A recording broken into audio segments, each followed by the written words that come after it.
the Nuggets won this series, swept the Lakers out. I know you were spot on about how far the Lakers could go. You even thought they'd make the NBA Finals.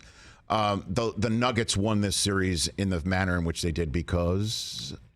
Well, a couple of reasons. One, Nikola Jokic is awesome.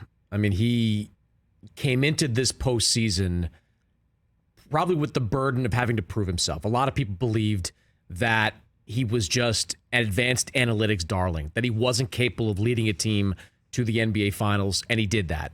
8 triple-doubles in these playoffs. He's already surpassed Wilt Chamberlain for the most triple-doubles in a single postseason. He's still got at least 4 games to go, probably going to collect at least a couple of more. So his performance stands out the most. But you've also got Jamal Murray and the way he played in these playoffs. Jamal Murray, who has not been part of the last 2 Denver postseason runs because of injury, never been an all-star. He took his game to another level. Mm-hmm. You watch the way he played against the Lakers, 25 points in the clincher. In 3 of the 4 games of this series, he shot better than 50% from the floor. The 2-man game between Jamal Murray and Nikola Jokic was the reason that the Nuggets were able to close the Lakers out in some of the close games in this series.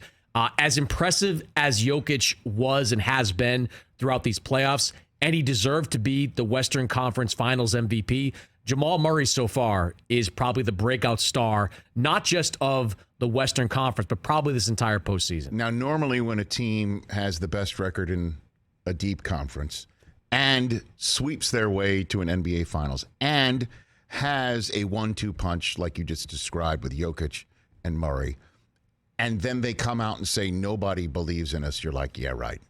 But this is a rare case of a team that wins as much as they do and has the stars that they have.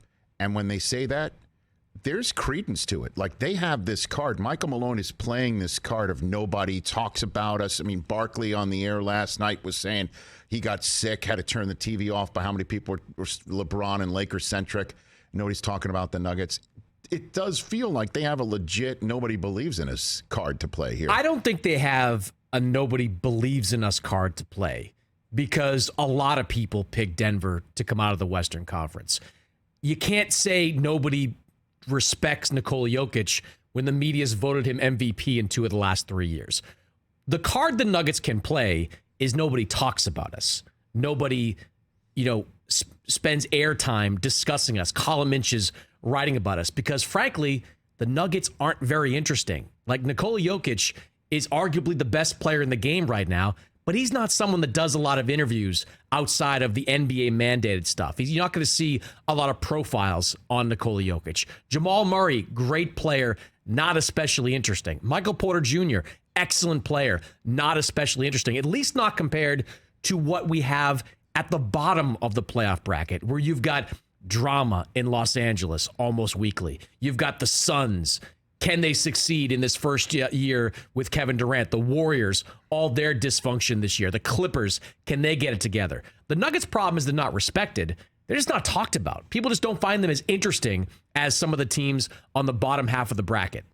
Because you see, I guess, Steven Adams doing more commercials than Jokic? I mean, he doesn't want to do it. Like, look, it's a kind of a cliche, but he just wants to play, he wants to collect a check, and he wants to help his team win. That's really all that's on his mind. That's it. Any given week. You don't see him doing endorsement deals. You remember when he won the MVP award, both times the Nuggets had to fly over to Serbia to give it to him. He was out. He was gone. He was just hanging with his family back home in Europe. So they're just not a compelling team to talk about, to write about, at least not as compelling as some of the other teams I mentioned. Okay. So it does seem, though, that they do feed off of that nobody talks about them as much. Yeah, I mean, right? they've kind of, combined the two, right? They're like that nobody talks about us, but that also means nobody respects us. They're able to kind of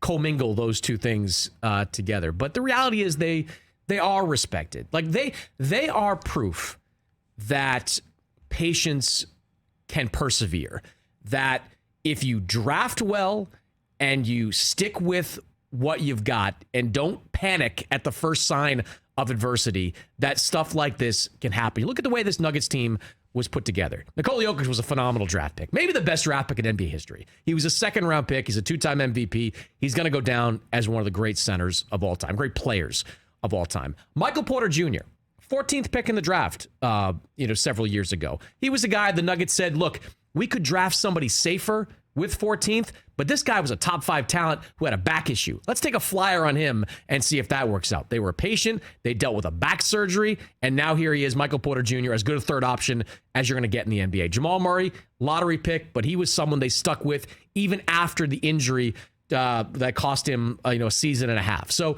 the Nuggets just bided their time. They were patient. They didn't panic with Michael Malone when things got a little bit rough the last couple of years. They kept their coaching staff in place. They kept their team in place. And now that chemistry and that path has taken them to this point. Catch the Rich Eisen Show every single day on the Roku channel, 12 to 3 Eastern, for free.